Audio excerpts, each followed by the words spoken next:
Good morning, ma'am. Good morning, Miss Richie. Good morning. What's your name po? John Ray. Okay. Good morning, John Ray. Good morning, Miss Richie. Kaunsa po ni mo si John Ray, Miss Richie? Ako ang pagmamangko. Guardian po. Ah, Okay, so today we'll explore about how we can use technology ethically, especially around children. So it means that we should be respectful, responsible, and fair. Okay, first let's talk about the ethical manners in using technology. So muna tong title for today's lecture po, ma'am. Okay, so second slide, we can. So what is technology use? So technology, it refers to the fair, respectful. Okay, ma'am, ako rin po. It refers to the fair, respectful, and responsible use of digital tools, especially with children. So it involves teaching and modeling values like honesty, respect, and care when using technology. So it involves teaching. So dili lang ang pag-use sa technology. But we can help them to make good choices when using technology. So, muna atong ethical guidelines. Kabalo mo sa mga ethical guidelines po, Miss Richie? Ikaw, John Ray, kabalo ka sa ethical guidelines sa pag-use of technology? Wala? Okay. So, first, we have the ensure data security and privacy. Ma'am, na may technology nga ginayos? cellphone. Cellphone. Cellphone lang. Ikaw, John Ray, cellphone ka, John Ray? Ay, dili. Wow, very good. Dili, kuan ba, cellphone? Sure ka, John Ray? Kasi po talaga siya. Yan on YouTube. So, first we have ensure data security and privacy. Ng Facebook mo, miss? Facebook yun. Nakatry ba ka og post og mga bisag unsa? Kung daghan dyan. Like, unsa ba na siya, miss? Mga shared post lang naman. Ay, mga shared post lang. So, nakatry ba mo og post og mga personal informations?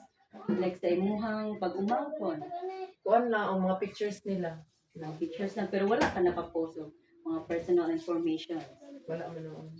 So, we have here the ensure data security. So, kita, dili dapat ta pataka og post og mga personal information. Kay basin, unsa may kabalo mo sa consequences ana miss? Kay mawalaan nila ang information sa. Oo, mabalaan. O pwede po siya magamit into scam. Ah, Yes, Miss Richie. Mong dili ta magpataka og post og mga basic information. So, second, please pakibasa, miss. promote age-appropriate content. Yes. Promote age-appropriate content. So, si John Ray, di ba, gatanaw mag-YouTube? Masa nga YouTube ang ginatanaw? Ang YouTube Kids or katong regular gid nga So, YouTube? ginatan sa YouTube. Mga Ala. sakyanan. Mga sakyanan. So, kani, dapat kita mag-promote og age-appropriate content. Dili katong mga content nga probinsyano na age-appropriate ba na sa kay John Ray? Dili. Dili. So, dili dapat ta magkuan hatag og mga content nga dili appropriate sa mga bata. Okay? Kay basin makatanaw og dili maayo si John Ray. So, third, we have here the balanced screen time. Pila ka hours man ga cellphone si John Ray? Ay, murag matag 2 hours. 2 hours. No? Sa mga bata nga para siyang edad, pwede lang 2 hours. Pero, dili dapat tibuok adlaw. Diba, John Ray? Dapat magdula Japon sa gawas. Encourage Japon na to ang outside activities. So first, we have fostered digital literacy and critical thinking. So kani, dapat turuan na to ang atong bata nga mag-question kung unsa ilang kakakita sa kuan sa social media or sa cellphone. Kay it promotes critical thinking man.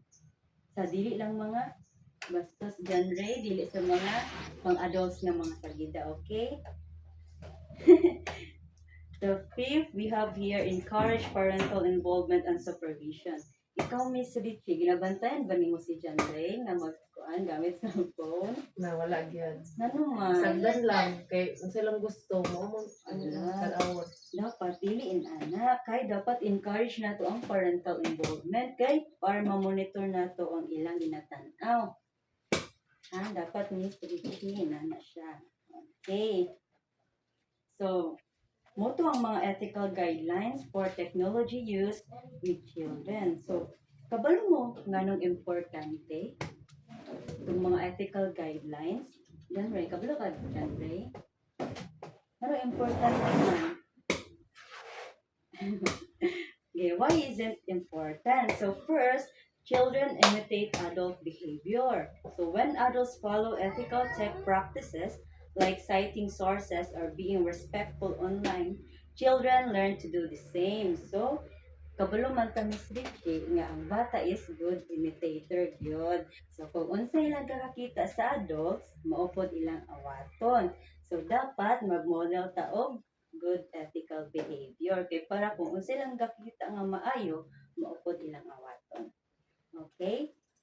So modeling fairness, o muna akong ginaingon, dapat modeling fairness and integrity in digital spaces helps kids grow into responsible digital citizens. So dapat awaton nimo kung unsa ang maayo dyan Ray ha, dili tong mga bad behavior sa kuan technology. Sige to dyan Ray, dili magpataka-taka og post sa social media. Sa Facebook ka dyan Ray? Ay dili, wala kay Facebook.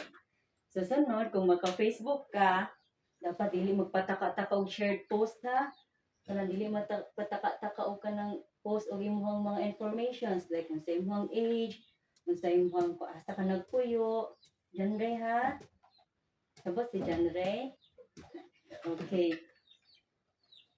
Miss Richie, nakaipangutan na? Wala lang. Okay, kasabot si Miss Richie o si Jan Ray? Dili magpinatatag post o Yes. pagbinuotan. Yes.